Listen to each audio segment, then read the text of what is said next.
We're glad you're here and that you've taken some time to join us on this beautiful, almost spring day. Hopefully you've had an opportunity to share your thinking around the quote in the chat box. We'll get back to this in just a little bit. But if you haven't had an opportunity to share your thinking, go ahead and do that right now, and we will get started in about 30 seconds.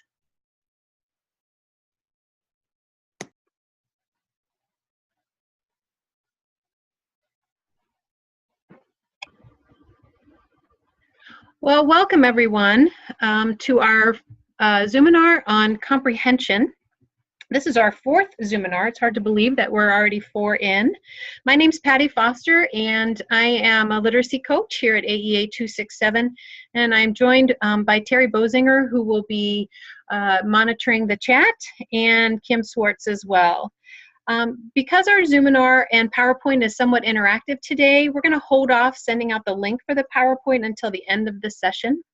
And Terry will be uploading those links, the necessary links at the conclusion of our learning today. So let's go ahead and get started. Today our outcomes will be around comprehension. So hopefully by the end of the session today, you will have gained some understanding of comprehension strategy instruction, gathered implementation ideas and resources for classroom or whole group instruction and comprehension strategies, and discovered intervention resources for responding to student needs around comprehension. According to Harris and Hodges, comprehension can be defined as a process in which the reader constructs meaning by interacting with text. Text comprehension is purposeful and active and can be developed by teaching comprehension strategies. These strategies are plans or procedures that readers use and apply when they hear text read aloud, when they read text with someone else, or when they read independently. Let's take a minute and look at the responses to our opening quote in the chat box. Go ahead and unmute your mics and let's share out a bit about our thinking about what it means to be a purposeful and active reader. I think one of the things that this means that good readers approach a text with a purpose in mind, that good readers know why they're reading. And then the active part, I just, like I said in the chat, that reading is interactive, that there's a relationship that develops between the author and the reader, and a good reader knows that, and they know that there's something important there that the author has to tell them. Great, thanks, Drinda. Anybody else want to unmute and share their thinking around this quote?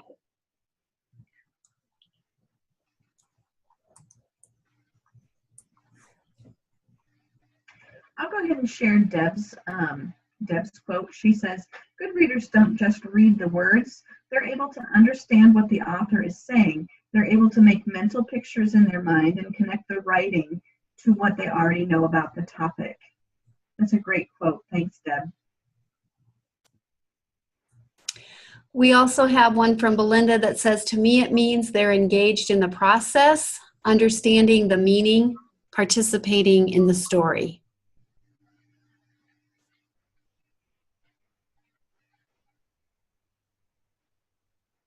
There's another quote that says, good readers engage in the story, think about the author's purpose, visualize, and make connections.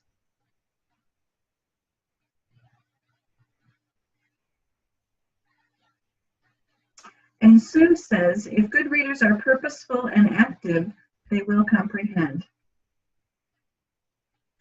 That's a great one to end on, and it's exciting to note that a lot of the things that you mentioned in the text or in the chat we will discuss today in our Zoominar. So thanks for your input and sharing your thinking.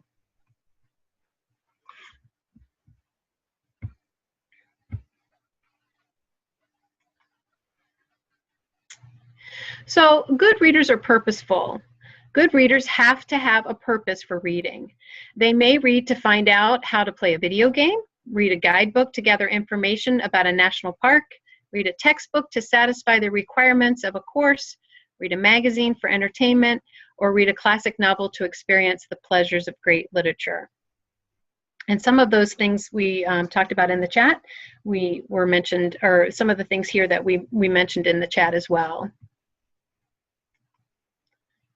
So I'll let you practice being an active reader and read the slide about what Put Reading First has to say about actively reading.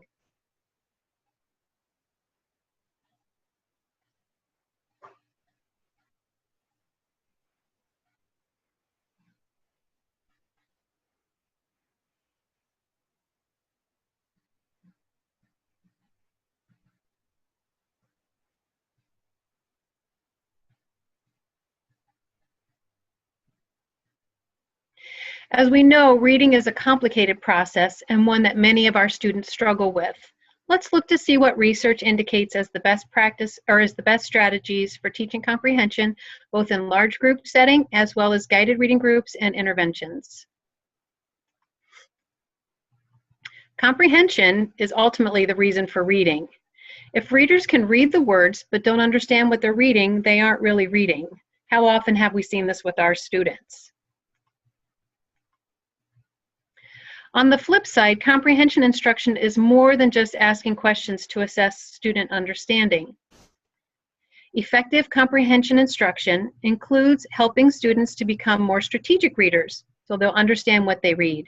We must provide students with the necessary tools and model ways to be purposeful and flexible in using these tools to build comprehension.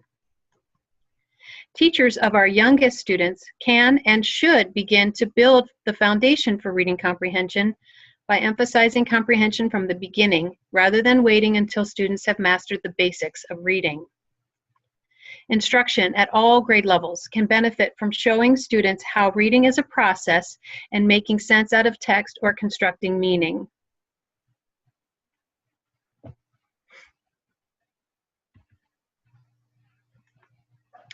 Here's what the National Reading Panel report says about the scientifically based research for reading comprehension instruction.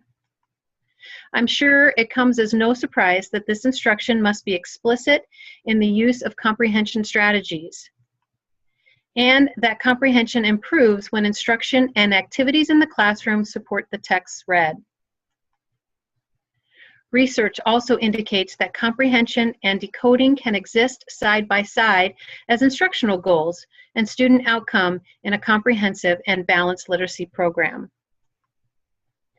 Finally, students who received explicit instruction in cognitive strategies showed significant gains on reading comprehension measures.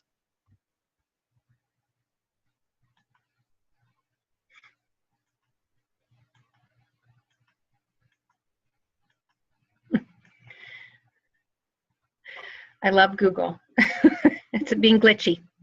Comprehension strategies are conscious plans or sets of steps that good readers use to make sense of text. These strategies help students become purposeful, active readers who are in control of their own reading comprehension.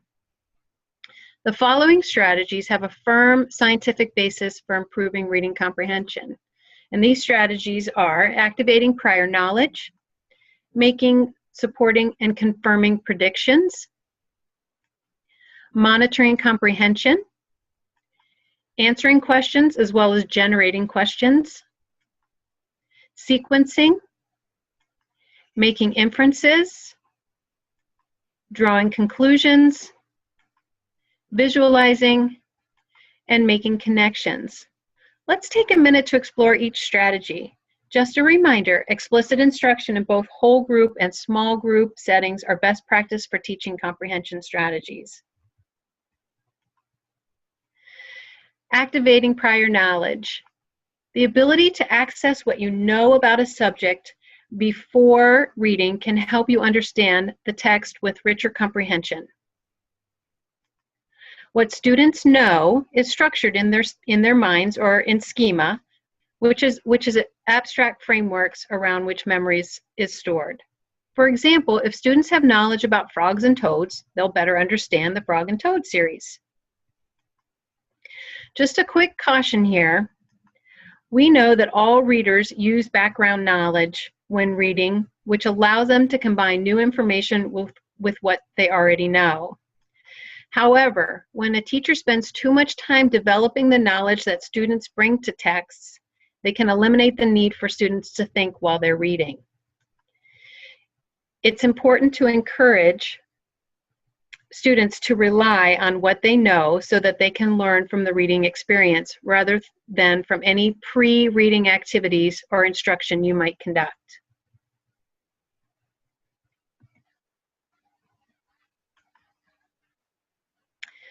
So when we're making, supporting, and confirming predictions, according to Jan Richardson, the prediction cycle begins when readers anticipate what they'll read in the text, monitor their comprehension, gather evidence to support their predictions, and when necessary, abandon earlier predictions and make new ones. Proficient readers constantly move through this prediction cycle. Readers make predictions using information from the text and their prior knowledge. If students struggle making predictions, they either don't understand the text, or don't understand what they read, or they lack the background experiences that relate to the story. When reading nonfiction, prediction plays a slightly different role. Rather than predicting what will happen next, students should use the text heading, illustrations, and features such as maps, captions, and tables to make logical predictions about what they will learn in the next section. Richardson also notes that because this strategy has usually been taught since kindergarten, most intermediate students are good at making predictions. Some, however, may need a little bit more support instructionally.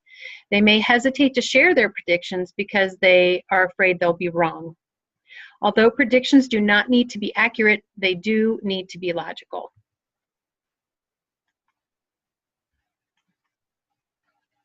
As we discussed earlier, we want our students to be active readers. Part of this entails monitoring our thinking while we're reading to ensure that we understand the text, and if we don't, making the necessary adjustments. Students who are good at monitoring their comprehension know when they understand what they read and when they don't, and have strategies to fix up the problem. Our instructional focus then must teach students to be aware of what they do and don't understand. Use the appropriate fix-up strategies to resolve problems in comprehension. Identify where the difficulty occurs.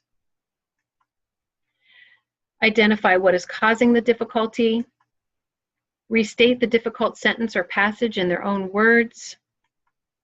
Look back in the text to help in fixing the problem, and look forward in the text for information that might help resolve the difficulty. It's all about thinking about our thinking, or metacognition.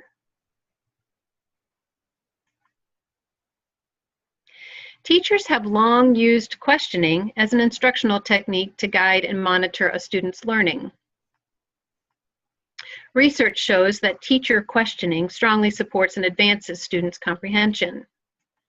Questions appear to be effective for improving learning from reading because they give students purpose for reading, focus students' attention on what they are to learn, help students to think actively as they read, encourage students to monitor their comprehension, and help students to review content and relate what they've learned to what they already know.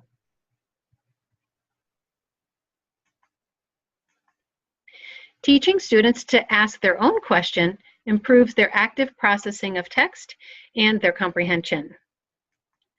By generating questions, students become aware of whether they can answer the question and if they understand the text, and learn to ask themselves questions that require them to integrate information from different parts of the text.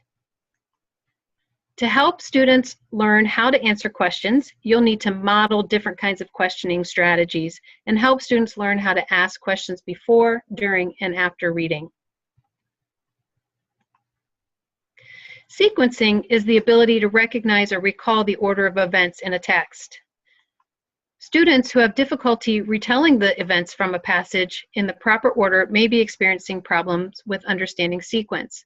Think of all the times you've asked a student to retell a story they just read and they start at the end or in the middle of the story, or they retell the story in a random order that doesn't follow any logical sequence. Students who possess the ability to recognize or recall the sequence of a story are able to infer what occurred between two stated events or incidents. They can also make predictions about what might happen next based on previous sequence of events. In order to correctly sequence events, the student must interpret a passage of print or series of pictures, anticipate which events must come next, and eliminate things that cannot happen. Instruction for sequencing should begin with discussion and modeling around concrete experiences such as brushing your teeth or making a peanut butter and jelly sandwich, maybe getting dressed for school. Once students have time and experience with these concrete examples, move to modeling, discussion, and support within text. Much of the meaning that readers conduct or construct is based on their own prior knowledge combined with the text. Inferences are what we know is reading between the lines. Making inferences requires readers to go beyond the surface level of text.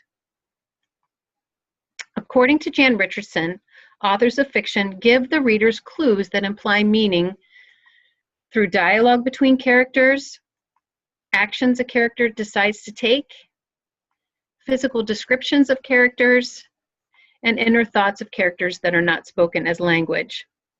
Providing opportunities for modeling your thinking through think aloud language is a powerful instructional tool to address making inferences. Interactive read alouds that focus on discussion of the 4 inferential clues shown here that include charting these components on text maps will bolster your students' inferencing abilities.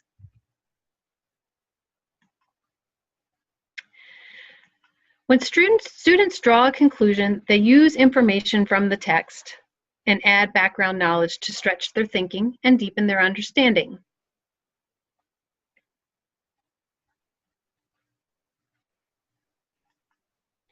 This level of comprehension is interpretive because it requires more than just factual recall.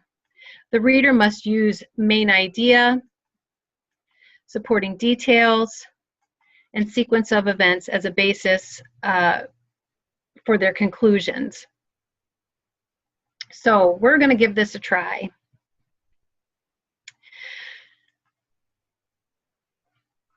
Take a minute or two to read this short passage. We're going to ask you to use the raise hand option, which is at the bottom of your screen in the Zoom the Zoom screen. Under participants, you'll see raise hand. So when you're finished reading the text, go ahead and signal that you're finished by raising your hand, and then we'll know when we're able to move on.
So hopefully you've all had an opportunity to read this short passage.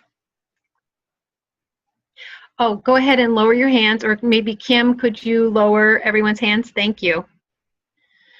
So next, on a scratch piece of paper, we'd like you to draw this organizer. Just make a quick sketch of it, and this will help organize your thinking so that you can draw a logical conclusion. So the organizer would be a summary, just a quick what I read. Background knowledge is what you're bringing to the text. I know. And conclusion, adding those two, now I'm thinking. And once you've drawn your organizer, go ahead and fill in the different columns, and just a sentence or two or a few bullet points will do. And when you're finished, again, raise your hand and let us know you're ready to discuss.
I'm going to back up the slide so you have the text there again, in case you need it.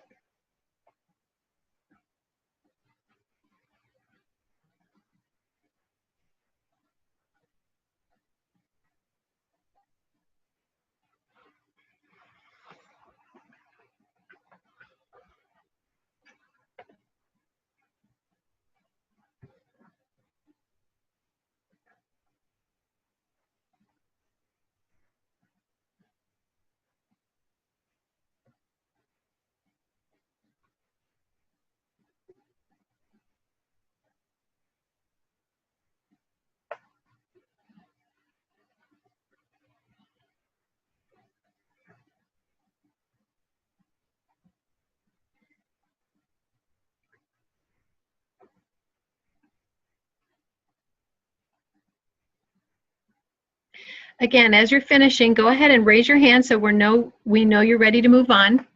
Terry and I envision that you're having wonderfully meaningful conversation around this drawing conclusion organizer.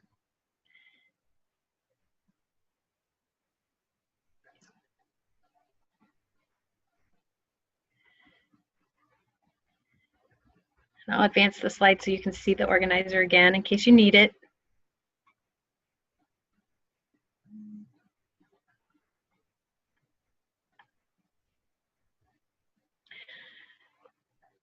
We'll take about 1 more minute so you can finish up, and then we'll move on.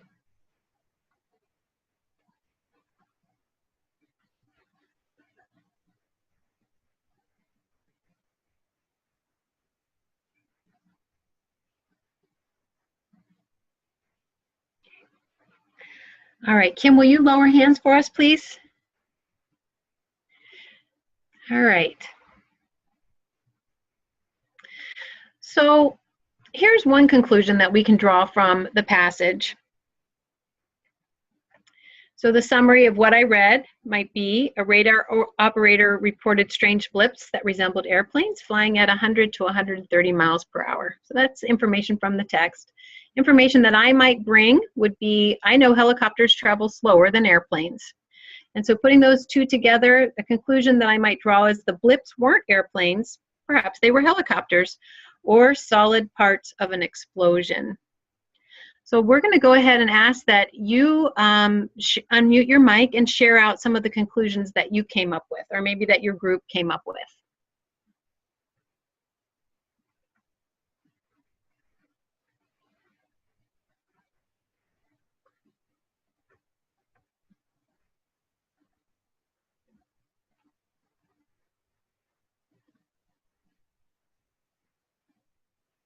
We'll give a gold star to anyone who would like to share.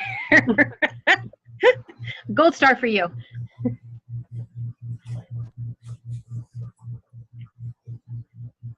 Well, the background knowledge that I had was that there might be other things in the sky, such as birds or rockets or superheroes or UFOs or blimps. But if it was going so fast, that eliminated a lot of those.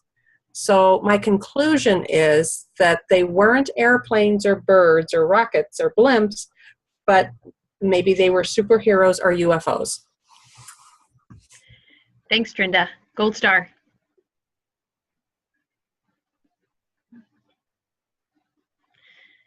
Would anyone else like to share their conclusions?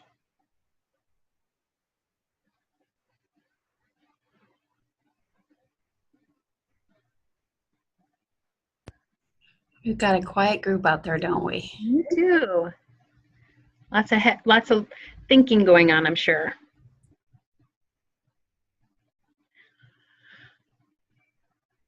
Okay, we'll keep on going.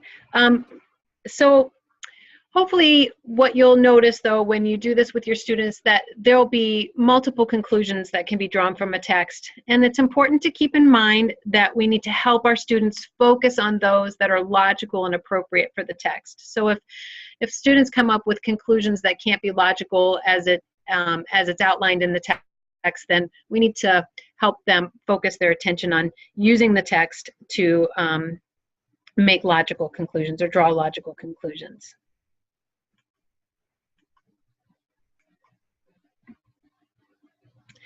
Students who make a wide variety of connections during reading have more possibilities for meaning making. This comes from making connections to personal experiences and the world around us, making connections to other texts, and making connections within the text. Making connections allows students to bring a richer range of ideas to the reading experience as they are constructing meaning. While making connections is a natural process, students need to be shown how and encouraged to integrate knowledge from outside school with their school learning. This provides for seamless transitions from inside and outside of the classroom.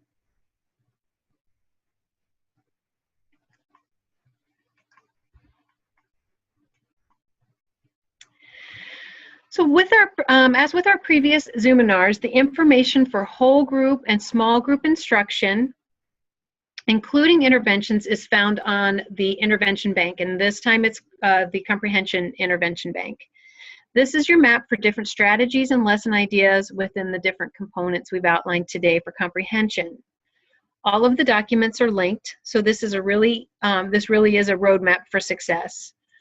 We're not going to take the time today to bring this document up for you since we've used this format for the previous 3 Zoominars.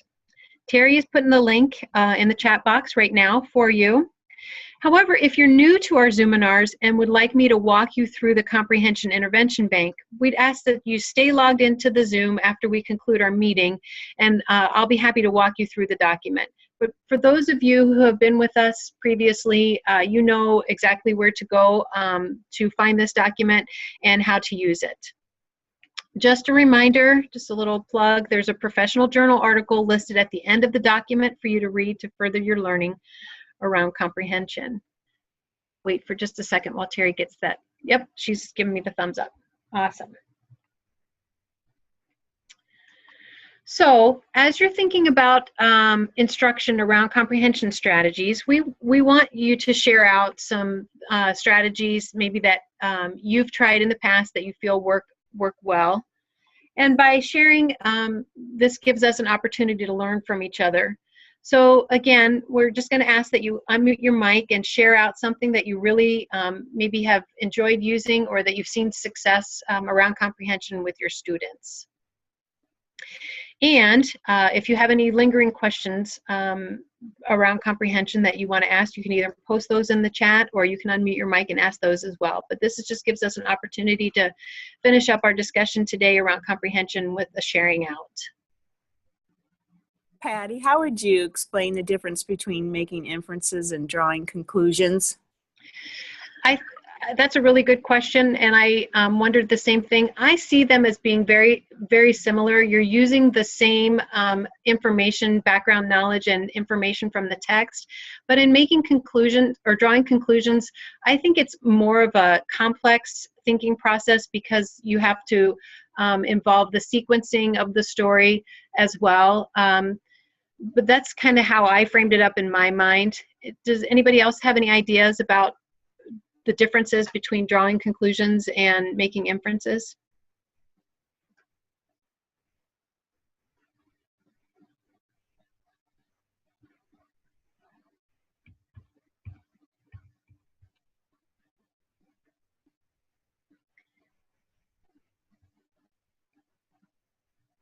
Yeah, so so let me go back to this slide. No, you should share it. Terry's being the bird whispering in my ear. Sorry, I'm going back to, oops. Did I go past drawing conclusions? Let me So go back. I feel like inferences are taking what you know, taking your prior knowledge, and taking the information in the text and trying to merge those to develop the author's message. Yes, so but the question is then how is making an inference different than drawing a conclusion? Drawing conclusions might not be taking your own background knowledge and merging that information. It might be just trying to think about what the author is saying. Well, and so I brought this slide back up so we can look at it. So when you're drawing a conclusion, you're using, you know, multiple parts of the text. So the main idea and supporting details, and again, the sequence of events to base your conclusion on. So I don't know, I felt like, to me, when I was trying to make meaning of this in my head, drawing conclusions seems to be more of a complex process, and maybe more of a cumulative or a summative kind of process. While Hey, we were talking it over. I have my student teacher sitting right next to me. We were thinking like an inference, like for example, you might infer a character might be really upset because of what they said, but then you might have to take multiple parts of the text to figure out the big idea of why that character is upset. And so I do feel like probably you have to infer to draw a conclusion, but you might have to infer many things to draw one big conclusion. So I feel like you have to gather more information from the text to probably draw a conclusion. Yeah, I agree. I think you summed it up really well. Give your student teacher a gold star. Yeah, it's just good discussions to have. Yeah.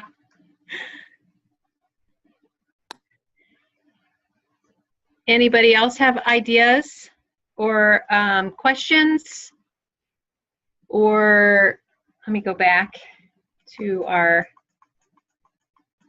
final slide here.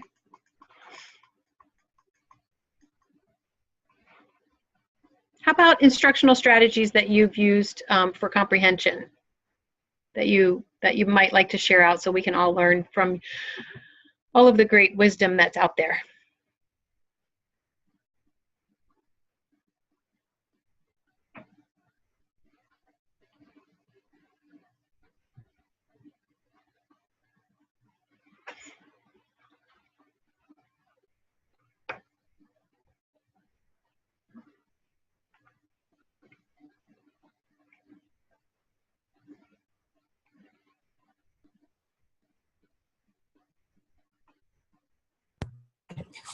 I don't know if it's too general or simplistic to mention this, but just when thinking about comprehension strategies, the strategies, in my mind, the strategies are to slow down the processes so students have time to figure them out and practice them until they become automatic skills. So whatever the strategy is that you're using, you need to think about how is it slowing down or chunking down even the process.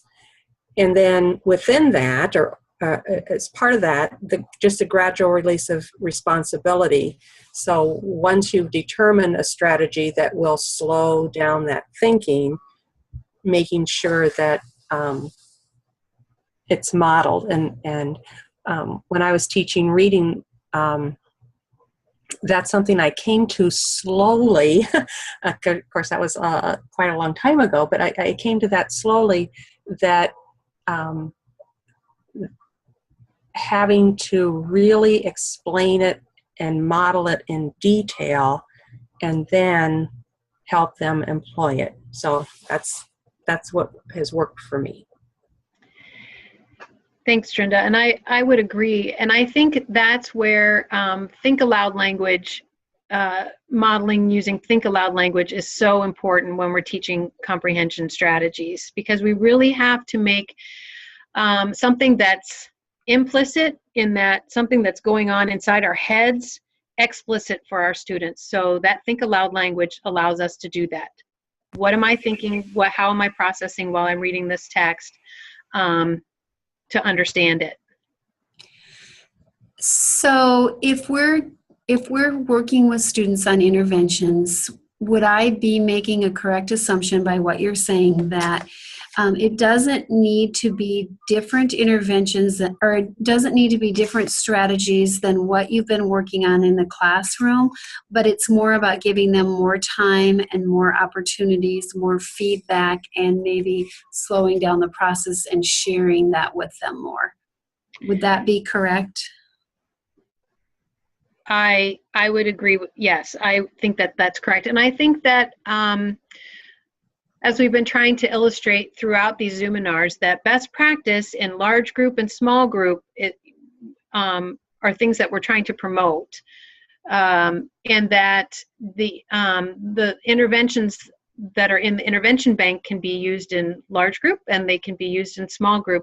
And the intervention then becomes just what Kim said, perhaps a smaller group, perhaps a longer time within that strategy, or more longer time as far as meeting in a small group, and duration of the intervention. So providing more days or more time around the use of that strategy. And I think anytime that we are promoting the use of an intervention or the use of a strategy within an intervention by using connected text, I think it's much more powerful. So anytime you can do that in a small group setting by using connected text, or by using guided reading books, read aloud books. And let me just piggyback off of what you said, because I once read that much of the research that has been done on comprehension strategies was actually done with students who are proficient, prolific readers. And in fact, those students who are proficient and prolific don't actually need as much instruction in those strategies because they do them automatically. So much of the strategy instruction that children need would be done with students who need that process slowed down for them. But those proficient readers may not need that much instruction. So most of the comprehension strategies may need to be done in small group. I don't know, what's your feeling about that?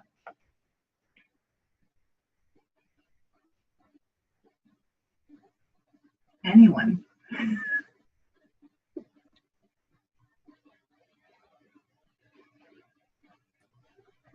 Well, Terry, I mean, that to me seems to make sense, because we need to differentiate for students. So, and sorry about the train going by right now.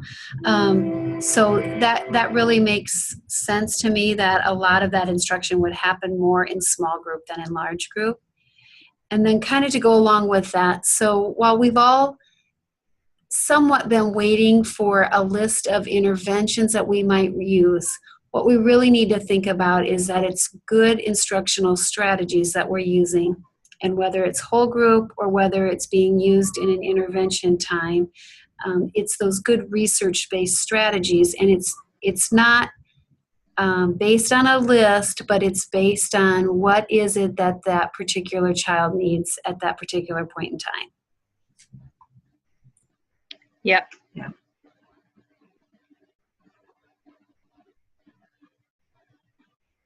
And thinking about those students who are very able readers and writers, sometimes the use of strategies, say graphic organizers or something like that, have been shown with the most able to actually provide some frustration because, as Terry said, they are doing that already in their mind. So that also speaks to that differentiation of use of particular strategies and thinking about your students at all the places along the spectrum of ability.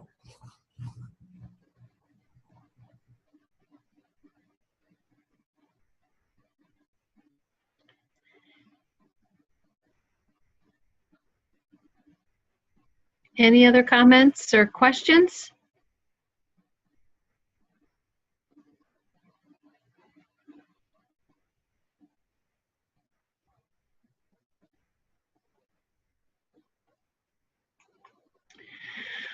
Well, our next Zoominar will be around vocabulary, and we will skip next week, as perhaps a lot of you, most of you, many of you, we are.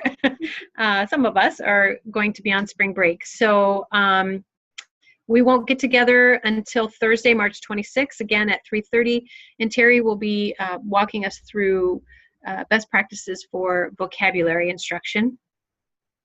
And then our last meeting, which I didn't note in text on this slide, but our last meeting, if you want to just make a note of it on your calendar, it will be the following Tuesday, March 31st, and Joe will be talking to us about assessment. So that's all we have for you today. Thank you for joining us. I hope you enjoy the nice spring weather and the rest of your week. And we'll stay on. If anyone needs help with the intervention bank, the Comprehension Intervention Bank, or have any more questions that you want to ask, we'll stay on for a little bit. But if not, have a wonderful afternoon, and thanks for joining us.